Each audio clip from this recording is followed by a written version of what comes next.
Love feels timeless. But in ancient Egypt, it was not always about passion or romance. Sometimes it was about survival. Sometimes it was about family duty. And for the pharaohs, it could even mean marrying a brother or a sister. To us, it feels bizarre. To them, it was tradition. Tonight, let's walk slowly along the Nile and listen to the quiet story of love and marriage in ancient Egypt.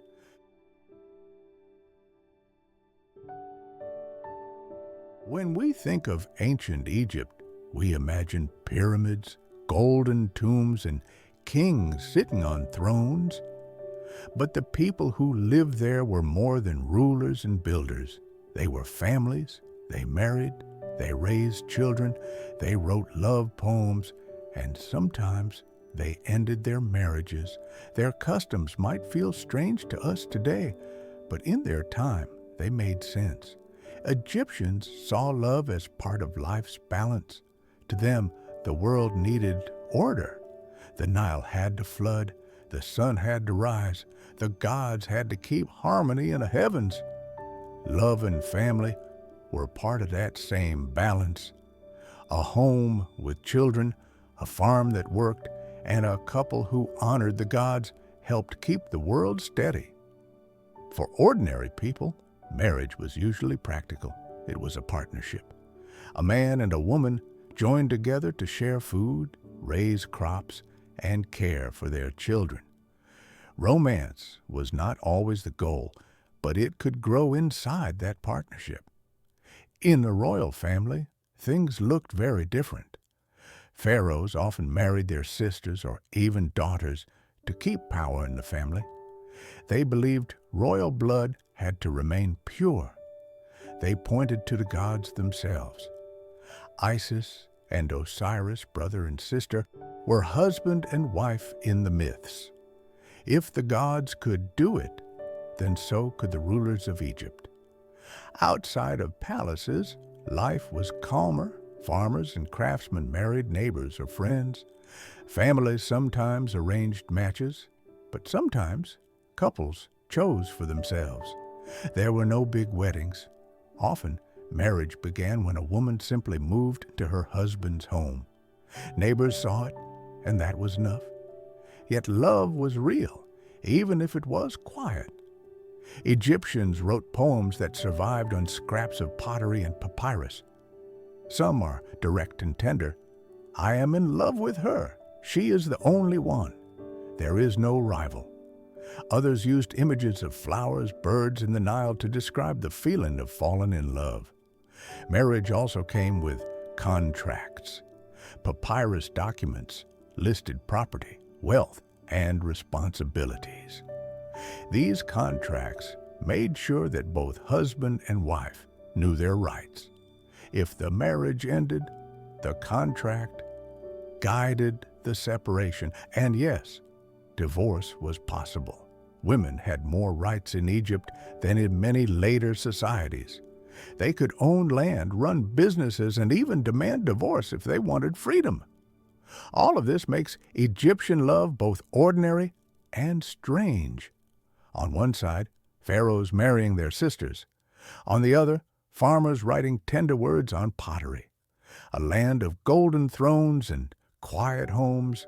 And as you listen, imagine the soft nights along the Nile, mud brick houses glowing by lamplight, couples sharing bread, children laughing, a young scribe writing a clumsy love poem for someone who made his heart race.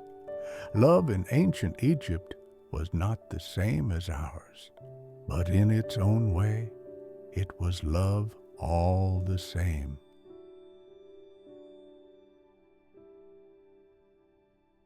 Love in ancient Egypt was not always the kind of love we picture today. It was not just flowers, kisses, and long walks in the evening. It was something larger, something tied to how Egyptians believed the universe worked. The Egyptians had a word for love and affection, merut. It could mean tenderness, closeness, or passion. But even with that word, love was not seen only as an emotion. It was part of balance. The Egyptians lived with a deep belief in Ma'at, the order of the world. To them, the Nile's flood, the rising of the sun, and the peace of the household were all connected. If one thing was broken, everything could fall into chaos. So when two people came together, it was more than personal choice. It was a small piece of keeping the world in balance. A household was like a tiny version of the universe. A man and a woman, children, food on the table, prayers to the gods. These things made life steady. Love was welcome, but duty was expected. Ordinary marriages were often simple. A young man and woman, sometimes neighbors, sometimes from nearby families, joined together. Sometimes families arranged it. Sometimes the couple chose. It was not always filled with passion, but it was steady. They farmed, cooked, and raised children side by side. Still, feelings found their way in. Egyptian songs and poems show that people cared deeply. Men wrote of women who made their hearts race. Women compared love to sweet perfume or the cool water of the river. These writings are soft, quiet reminders that even in a practical world, human hearts dreamed. For the rich, love could look different. Nobles might marry to protect wealth. Pharaohs might marry to protect power. But even then, we find traces of tenderness. In tombs, couples are often shown side by side, holding hands, even in the afterlife. The carvings suggest that Egyptians believed marriage did not end with death. It continued into eternity. At the same time, they understood that love was fragile. Contracts and laws existed to protect both sides. A marriage could end. A divorce could happen. But even then, the idea of balance remained. The goal was not endless passion, but a stable life. And behind it all stood the gods. Hathor, the goddess of joy, music, and love, was often called upon to bless relationships. Isis, the loyal wife and mother, was the model of devotion. Their stories gave meaning to human ones. If a man and woman lived in harmony, it was seen as a reflection of the harmony among the gods. This is why Egyptian love feels different. It was not only private, it was cosmic. To them, every home was a small mirror of the universe. When a husband and wife worked together, when love and duty met, the Nile seemed to flow more gently and the world stayed in order.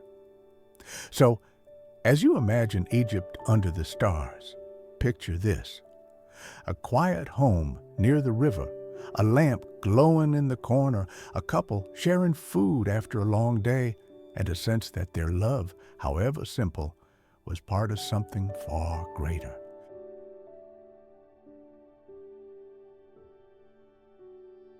When we look at Egyptian marriage, one of the most surprising customs sits at the very top of society. The pharaohs, the queens, and the royal families often chose marriage partners not from outside, but from within. Brothers and sisters, sometimes even parents and children. To us, it feels shocking. To them, it felt natural. The reason was power. Egypt's rulers believed their blood was sacred. The pharaoh was not just a king. He was seen as a living god, the son of Ra, the link between heaven and earth. His bloodline was more than family. It was divine.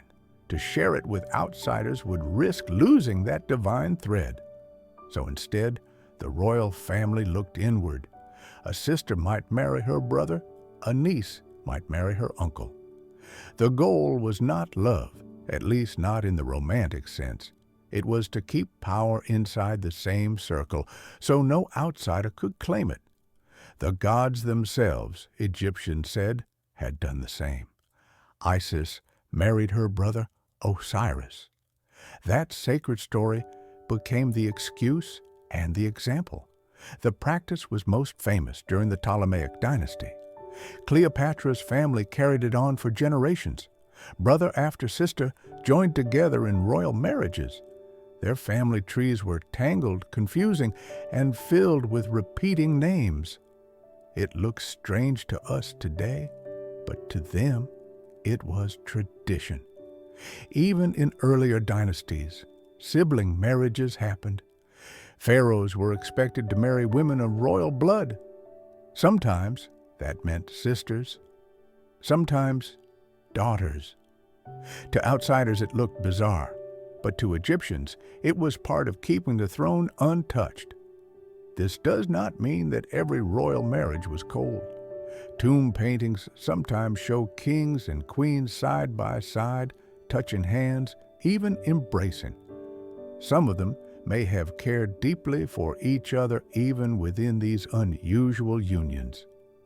But the driving force was never romance, it was dynasty. For ordinary Egyptians, this was not the case. Farmers and workers did not marry their sisters. They married neighbors, friends, or people from nearby families. It was the royals who lived by these strange rules. What is striking is how calmly the Egyptians accepted it. To them, it was not shameful. It was divine duty. If the gods had done it, then so could the pharaoh. The king was the center of order. If he chose his sister as queen, the world remained in balance. From our point of view, it feels disturbing, but history is full of customs that made sense at one time and not in another. For Egypt, sibling marriage in the royal family was not scandal. It was stability. It was a way of keeping heaven and earth joined through the strange bonds of family. So as you drift, picture the quiet palaces along the Nile, golden halls, painted walls, the pharaoh and his queen walking side by side. To us, they are siblings. To them, they are rulers, bound by blood, tradition, and a duty to keep Egypt's crown unbroken.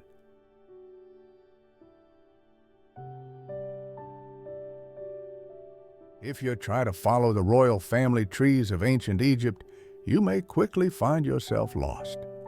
Names repeat. Brothers marry sisters, uncles marry nieces. Generations fold back on themselves.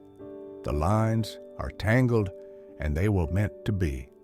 That was the strange logic of power in Egypt. One of the clearest examples comes from the Ptolemaic dynasty. This was the royal family that ruled Egypt after Alexander the Great. They were Macedonian Greeks, but they adopted many Egyptian customs. And one of those was sibling marriage. Ptolemy II married his sister Arsinoe. Later, Ptolemy IV married his sister as well.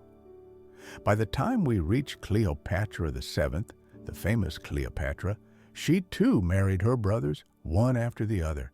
This was not seen as scandal, it was expected. But the Ptolemies were not the only ones. In earlier dynasties, Egyptian pharaohs also turned inward when it came to marriage. The idea was always the same. The blood of the king must not be diluted. To share it with outsiders risked losing control. So the safest choice was someone already in the royal house. The result is that their family trees look less like neat branches and more like twisted vines. Names repeat across generations. Relationships overlap. To a modern reader, it seems confusing. To an ancient scribe, it was order. It meant the throne stayed in the family. Sometimes these marriages were also political. A pharaoh might marry a daughter of a powerful official, or even a foreign princess if it served a purpose. But those were exceptions. The most pure marriages were the ones within the royal circle, and those carried the greatest symbolic weight. It is easy to wonder what the people of Egypt thought. Did they question these unions? Did they whisper doubts? We cannot know for certain, but the records do not show outrage. The carvings, inscriptions, and official documents present these marriages as normal. The king and queen stood together in temples carved in stone as partners, regardless of family ties. Even in death, the pair was shown side by side on sarcophagi, on walls of tombs. The pharaoh and his queen appear together, hand in hand, journeying to the afterlife. Whatever private feelings existed, the public image was one of unity. For common Egyptians, the family tree of the pharaohs may not have mattered much. Their lives were filled with farming, trade, and daily work. But the palace was a symbol. As long as the royal family appeared stable, the world felt stable. So these tangled trees served a purpose. They were not mistakes. They were design. They kept the throne unbroken. They linked the pharaohs not just to each other, but to the gods themselves, who also lived by stories of sibling unions. Today, we look back with confusion. But for the Egyptians, it was simply tradition. Their family trees may look strange to us, but to them, they showed strength, order, and the unbroken chain of royal blood.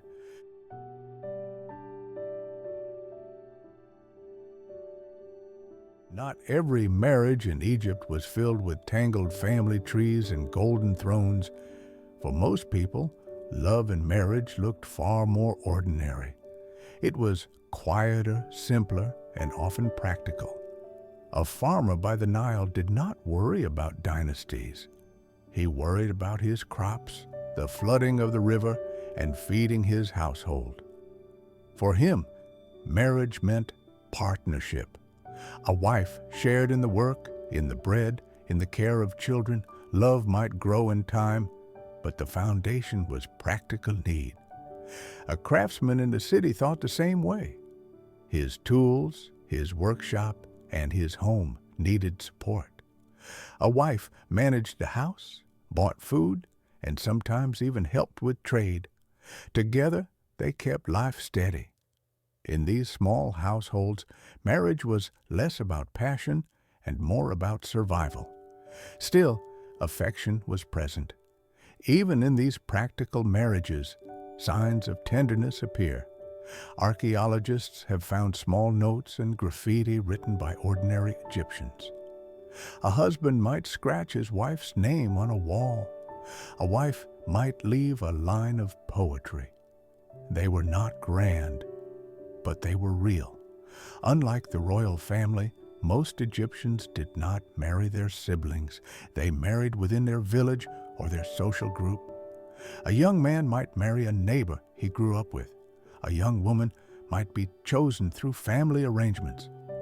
Sometimes it was love. Sometimes it was duty. Either way, it became daily life. Weddings were not always big events. Often, marriage began the moment a woman moved into her husband's home. The act of living together was enough for society to see them as married. No long ceremonies, no long speeches, just life continuing, quietly and steadily. Contracts still played a role. Even a farmer's marriage might be written down on papyrus. Property was listed. Rights and duties were spelled out. If one day the marriage ended, that contract guided the separation. It sounds formal, but it shows how Egyptians balanced love with law. And yet, in the background, love poems existed. Some were written by ordinary people. Some compared a lover to the lotus flower, soft and beautiful. Some spoke of hearts racing when a beloved walked by. It reminds us that even in practical unions, romance could exist. Daily life in Egypt was not glamorous, but it carried rhythm. The Nile rose and fell. The seasons shifted. Families cooked, worked, and prayed together, and inside those mud brick homes, husbands and wives found their own version of love. Sometimes steady, sometimes fragile, but always human. So while the Pharaohs built strange dynasties through family bonds, the people along the river built smaller dynasties of their own. Their marriages might not echo in history books, but they carried Egypt forward generation after generation. Quiet love, practical love, the kind that held the land together.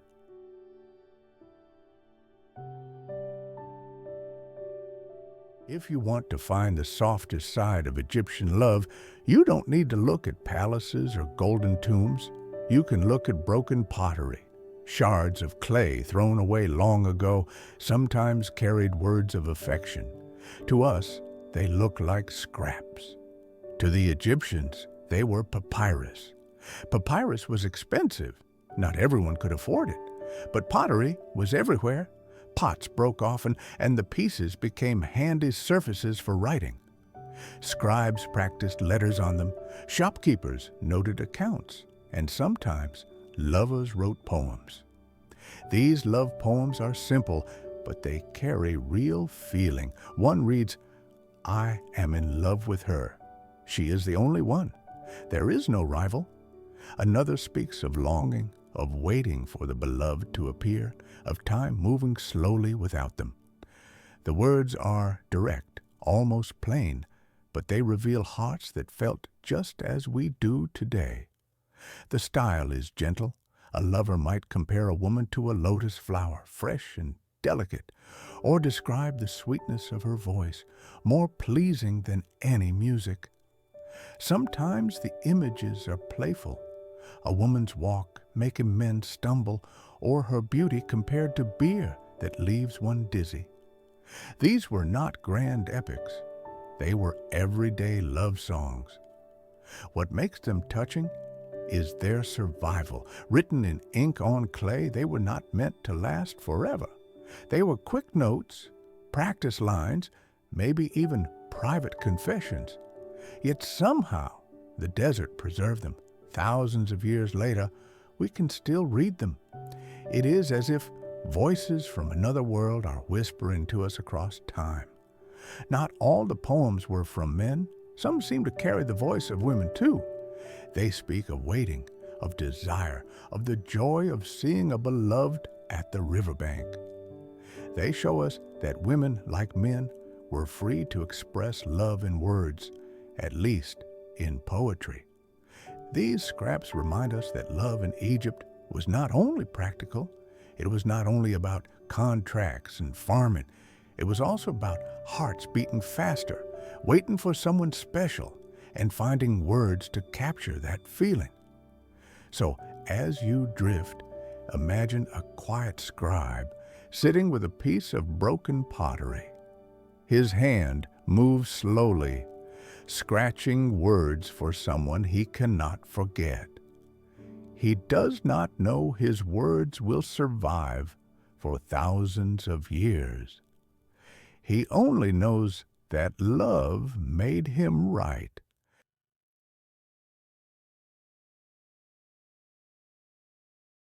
Egyptian love poetry had its own quiet rhythm. It did not always describe feelings directly.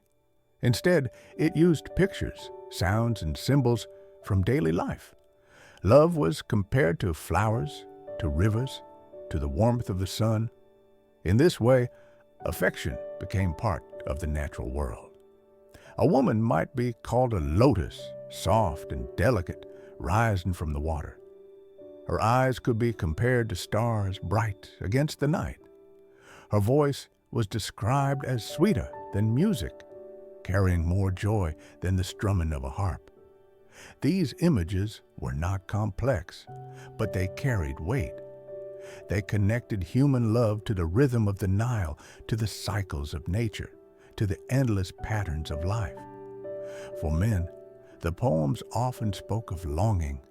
A line might tell of the heart beating faster when the beloved walked by, of knees growing weak, of breath caught in the throat.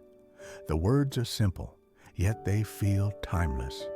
The same emotions that people describe today were alive on the banks of the Nile thousands of years ago. Women's voices also appear. Some poems describe waiting for the beloved to arrive, watching the road, or feeling restless until he returns. Others speak of the joy of being close, of walking together, of laughing at small things. These verses show us that affection was not one-sided. Both men and women gave voice to love. The language is quiet, never grand. These are not the sweeping epics of heroes and battles. They are small notes, private thoughts, gentle confessions. That is what makes them powerful. They feel close. They feel human. Even in art, affection was shown. In tomb paintings, husbands and wives are often depicted side by side. Sometimes they hold hands. Sometimes they touch gently, a gesture that speaks louder than words carved in stone. The message is clear.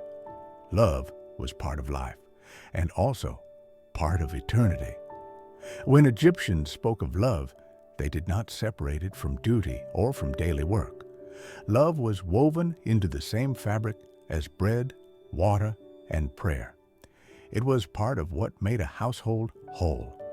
So as you listen, picture a couple walking slowly by the riverbank.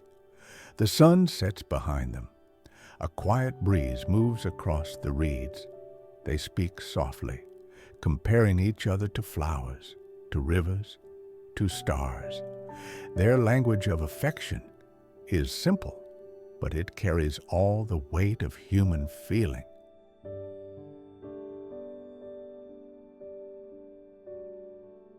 When we think of marriage today, we often imagine ceremonies, rings, vows, music, guests, and long celebrations. But in ancient Egypt, things looked very different. A wedding was not always a grand event. In fact, many times it was not an event at all. For most Egyptians, marriage began in a simple way. A woman moved into a man's house. From that moment, they were seen as husband and wife. Neighbors knew, families accepted it. No priest was required, no long speeches were given. Life simply shifted into a new stage. This might sound plain, but it matched the rhythm of Egyptian life. Their world was built on cycles. The rising of the sun, the flooding of the Nile, the planting and harvesting of crops. Marriage was another cycle, a natural step, not a dramatic one. Of course, the wealthy could add more formality. Some records suggest that contracts were signed, dowries were exchanged, and families celebrated with feasts. But even then, there was no single fixed ritual. Marriage was more of a social agreement than a sacred ceremony.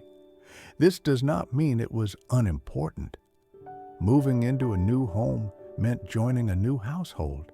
It meant taking on duties, raising children, and honoring the gods together. The act itself carried weight, even without music or public vows. In some ways, this made Egyptian marriage flexible. Without a binding ceremony, divorce was easier to manage. A husband and wife could separate, and contracts or property agreements could be adjusted. Marriage was respected, but it was not seen as unbreakable. It also shows how practical Egyptians were. They valued results over display. What mattered was not how two people joined, but how they lived together after. A stable home, healthy children, and shared responsibilities were the true measure of marriage. So while we might expect grand weddings with gold, incense, and priests, Egypt kept it simpler. Marriage was not a stage show, it was daily life. A woman carrying her things into a new home, a man welcoming her, neighbors noticing, and from that moment a new family began. As you drift to sleep, picture a quiet Egyptian village. Mud brick houses stand close together. A young couple enters one, the woman carrying a basket, the man holding a lamp. There is no ceremony, no audience, only the quiet start of a shared life.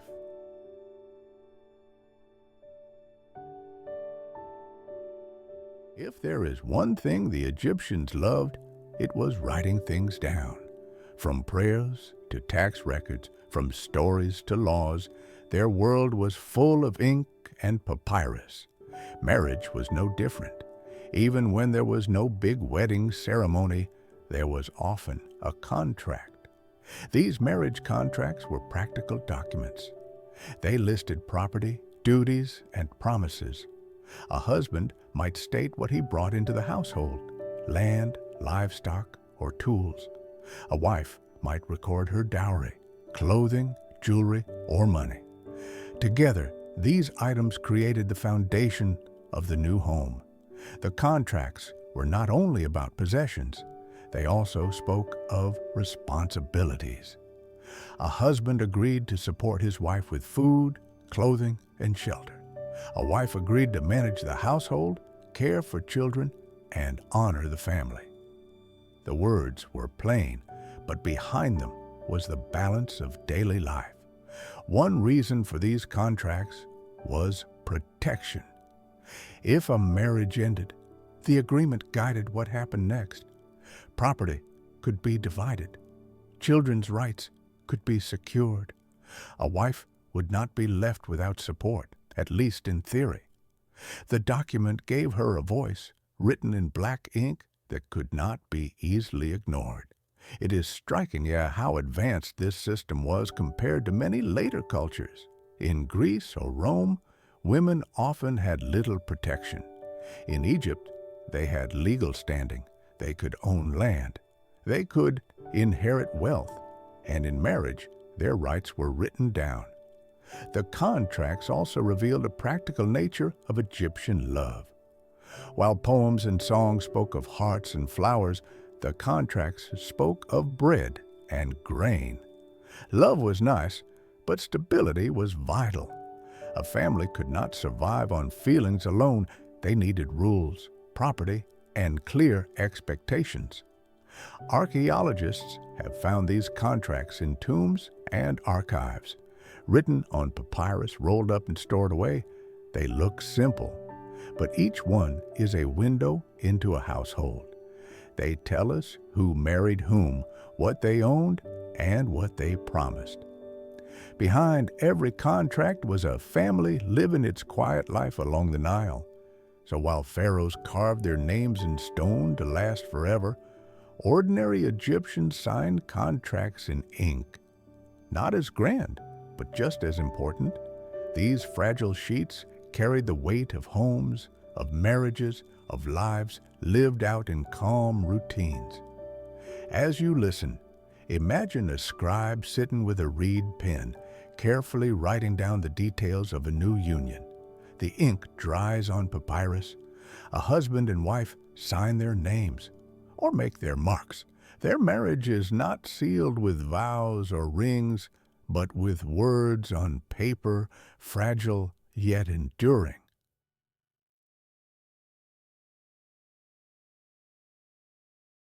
For many cultures in the ancient world, marriage was a bond that could not be broken.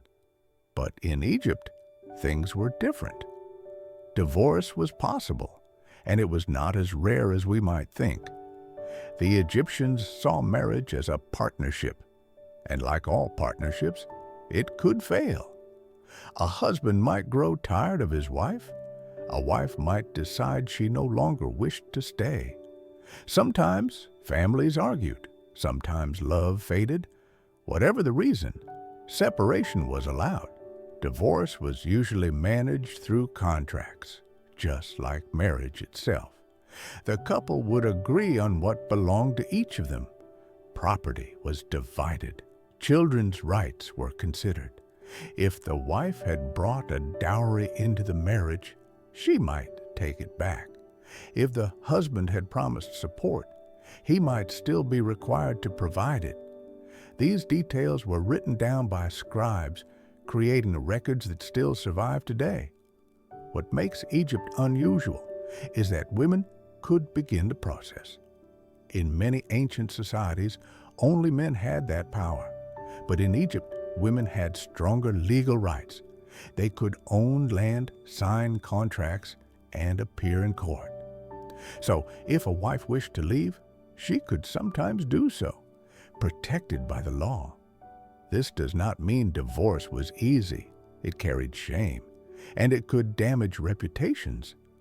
But it was possible, and the fact that it existed shows how practical Egyptians were. Marriage was respected, but it was not sacred. It was an agreement, and agreements could end. Some records even show repeated divorces and remarriages. A man might marry more than once, a woman too. Life along the Nile was long, and people adapted. Still, despite the possibility of separation, many couples remained together.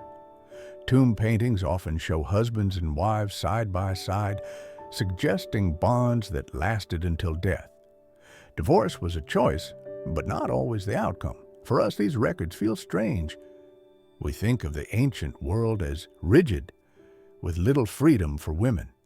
But Egypt stood apart. Its people, even in love and marriage, lived with a certain flexibility. So, as you drift, imagine a scribe rolling out a piece of papyrus. He dips his pen in ink and carefully writes down the terms of a separation.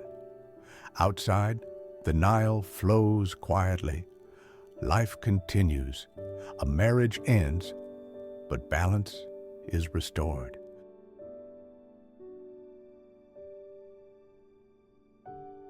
Marriage in ancient Egypt was not only about love or family duty, it was also about property.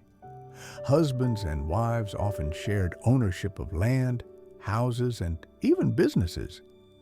This balance made Egyptian household different from many others in the ancient world. In Greece or Rome, women usually had little control over property. They depended on fathers, husbands, or sons. But in Egypt, women could hold land in their own name. They could inherit wealth from parents. They could buy and sell goods. In short, they had a place in the economy, not just in the home. This meant that marriage was truly a partnership. When two people came together, their resources joined. A husband might bring land or cattle. A wife might bring money, clothing, or a dowry of household items. Together, these made up the strength of the family. Contracts recorded these details. If a marriage ended, each partner could take back what was theirs. The law protected the wife's rights, at least in theory. This gave women more security than in many other cultures.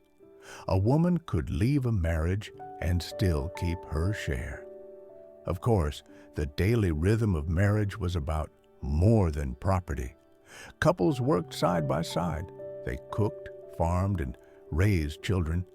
But beneath that life was the quiet fact that both had ownership. It gave women a stronger voice, and it gave families stability. In tombs, husbands and wives are often shown together, sitting in the same chair, sharing food or offering gifts to the gods. These images suggest partnership and balance, not domination. The wife is not hidden or silent. She appears openly, carved in stone next to her husband, as if to say she held equal weight in the home. This is not to say life was equal in every way. Men still held more public power. They were officials, priests, and scribes. Women's voices were quieter. But in the home and in property, Egyptian women had more rights than most of their ancient neighbors. It is easy to overlook how unusual this was. A farmer's wife along the Nile, managing her own patch of land. A shopkeeper's wife, signing her name to an account. A widow, inheriting her husband's house and running it on her own. These small moments of independence shaped Egyptian marriage into something more balanced than we might expect. So, when we think of love and marriage in Egypt, we must also think of ownership. Shared property, shared life, a home that belonged to both husband and wife. And as you drift, imagine a small mud brick house by the river. A man and woman sit together counting grain, deciding what to sell, what to keep, and what to store. The work is theirs to share. The home is theirs to share. The life is theirs to share.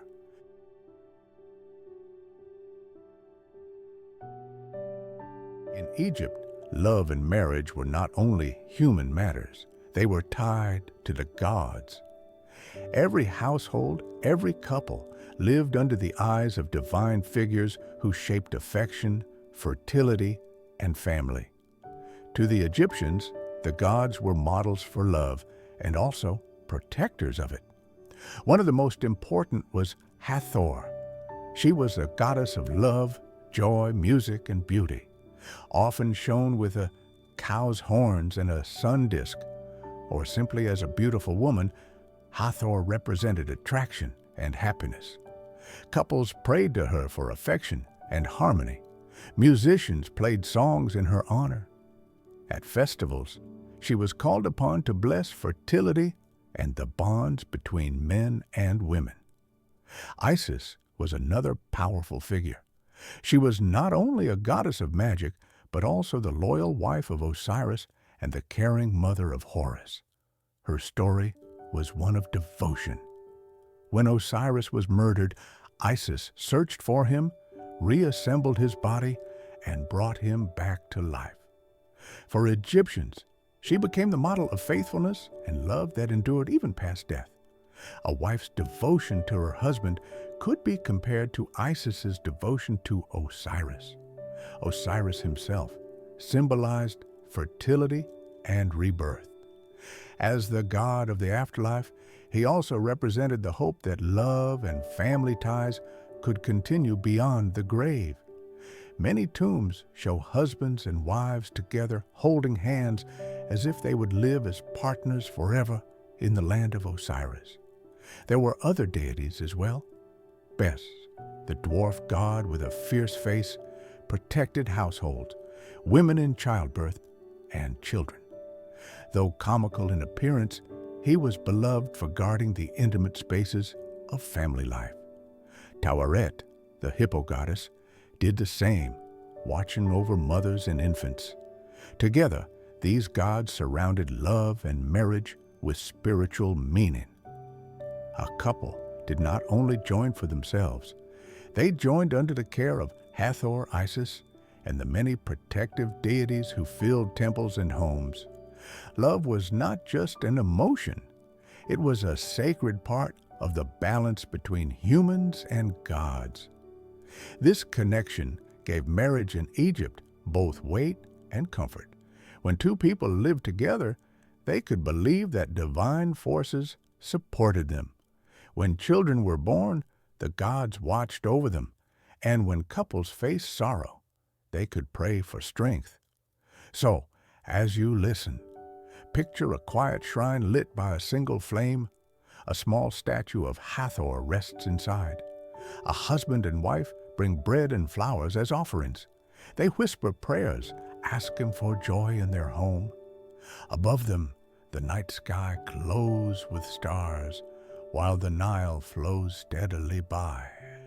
Love is human, but in Egypt, it was always tied to the gods.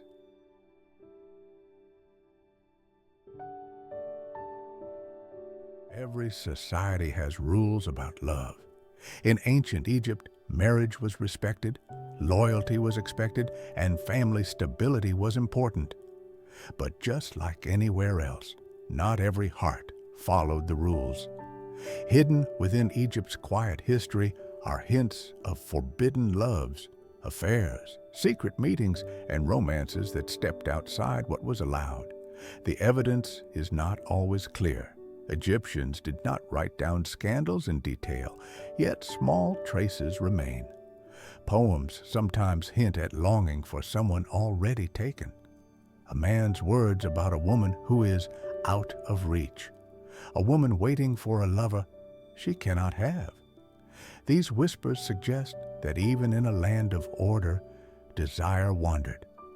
Adultery was not taken lightly. A husband could accuse a wife of being unfaithful, and the shame could follow her for life. In some cases, punishment could be harsh, though records are rare. A wife might lose property or status. A man caught in an affair could be disgraced as well. The rules were strict because family order was tied to social order. Still, human nature does not always obey law. In stories and in songs, we catch glimpses of people breaking boundaries.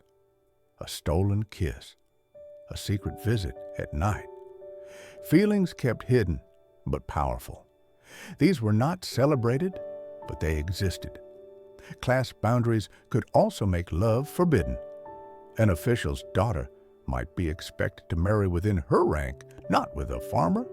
A wealthy merchant's son might be blocked from marrying a woman of lower status. Love across these lines was possible, but difficult. Society preferred order, and marriages that broke class expectations were rare. For royals, forbidden love was even more dangerous. A pharaoh's queen was expected to be loyal, and any affair could threaten not only a marriage, but the stability of the throne. Some ancient tales speak of betrayals in the palace, though details blur with legend. Despite the risks, the fact that we glimpse these forbidden loves at all means they must have existed. Egyptians were human. Their poems, their art, and their quiet records remind us that desire often strayed beyond rules. So, as you drift, imagine a quiet Egyptian village at night. The moon reflects on the Nile. Two figures walk carefully among the shadows, meeting in secret. Their footsteps are soft, their voices low. It is a love that should not be, but for a moment they allow themselves the risk.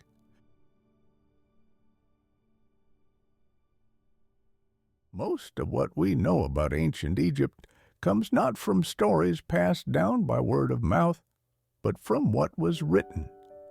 The Egyptians were careful record keepers. They carved in stone, they painted on tomb walls, and they wrote on papyrus. Without these, the details of love and marriage would have faded long ago. Stone was used for what was meant to last forever. Temples and tombs carried images of husbands and wives standing together. The carvings are calm and steady. A man with one arm around his wife, a woman holding her husband's hand. Small gestures, captured in stone, meant to endure as long as the building itself stood. These carvings remind us that affection was not hidden. It was displayed proudly in the eternal homes of the dead. Papyrus, on the other hand, carried the fragile details of daily life. Contracts, dowries, divorce agreements, and love poems all survive on thin sheets of pressed reeds. Unlike stone, papyrus was never meant to last forever. It was a tool for the present. Yet, in the dry air of Egypt, some pieces have survived for thousands of years. They tell us about marriages beginning, marriages ending, and feelings written in ink by ordinary people. Even broken pottery served as paper. These scraps, called ostraca, were used for quick notes, practice writing, and sometimes verses of love. They were never meant to be precious, yet today they are priceless because they show us private thoughts. Together, stone and papyrus give us two sides of Egyptian love. The stone shows us the public image, husbands and wives together, families united, love meant to last through eternity. The papyrus and pottery show us the private side, the contracts, the rules, the fragile words of affection. One side is eternal, the other is fleeting. Both matter. It is easy to imagine how much has been lost. Countless papyrus rolls have turned to dust. Countless pottery shards have been buried or broken beyond reading. What survives is only a fraction. But even that fraction is enough to let us see into homes and hearts that once beat along the Nile. So, as you listen, picture a scribe carefully writing on papyrus by the light of a small oil lamp. The ink is black, the strokes are slow. Outside, another artist carves into stone, chiseling a scene of husband and wife, side by side, to last forever. One record fragile, the other enduring, both carrying the quiet story of love.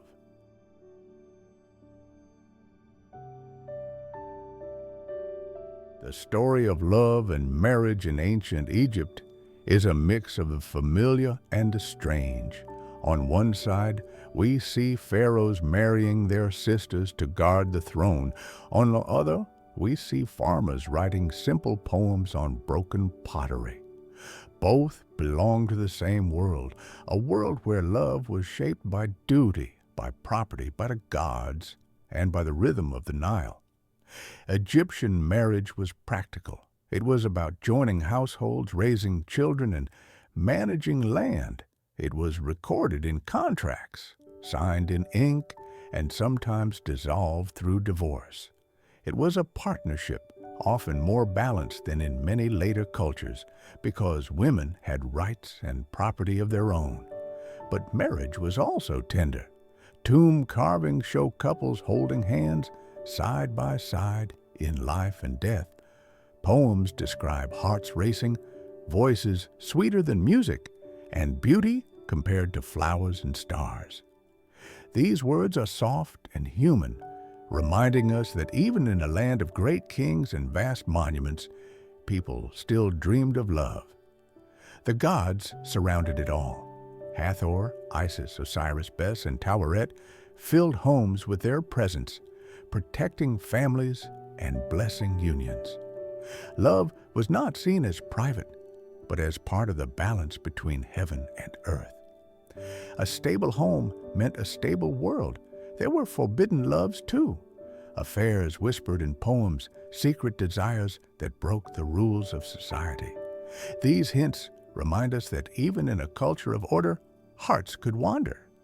And through it all, records survive. Stone carvings, papyrus contracts, and scraps of pottery carry voices across thousands of years. They speak of devotion, of duty, of longing, of daily life.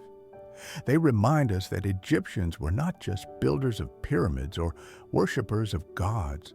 They were people who loved, who worried, who hoped, and who dreamed. As you drift to sleep, imagine the quiet banks of the Nile at dusk.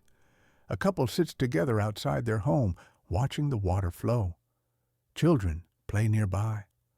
A lamp glows in the doorway. The world is calm, the river steady, and love, in all its strange and ordinary forms, continues quietly into the night.